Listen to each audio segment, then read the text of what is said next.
இதன் விளக்கம் என்னவென்றால், ஆதியிலே அதிக பாவங்கள் செய்தவன் யாரு? எடப்பாடி பழனிசாமி.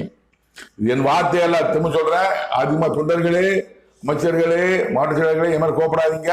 கடவுள் வார்த்தை தெரிந்து கொள்ளுங்கள். சோசியல் உங்களுக்கு புகழ்னு சொல்லுவாங்க. எடப்பாடி பழனிசாமி உங்களுக்கு புகழ்னு சொல்லுவாங்க. நீங்க தான் மனம் நீங்க பெருமை நினைச்சிருப்பீங்க. ஆனா உண்மையில என்ன? உண்மை கசக்கத்தான் செய்யும். போய் தான் புகழ்ச்சியா இருக்கும்.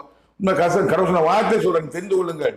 நீங்க பல கோடி செலவு பண்ணி எலெக்ஷன் நிற்பீங்க. கடவுள் சொன்ன வார்த்தை இது, தெரிந்து கொள்ளுங்கள்.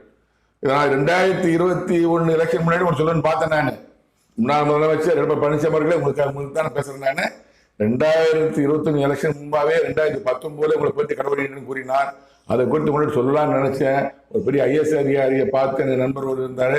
அவர்கிட்ட சொல்லி நான் எடப்பாடி பழனிசாமி அவர்களை பார்க்கணும், பார்க்கணும், எனக்கு பெர்மிஷன் கொடுங்க, நான் ஒரு விரோதமா கடவுள் கருத்து நீட்டு இருக்கிறார், 2021 எலெக்ஷன் தோத்துருவான்னு சொல்ல நினைச்சேன். அந்த அதிகாரி என்ன சொல்லிட்டாருன்னா, சிவன்மூர்த்தி அவங்க முதலமைச்சருக்கு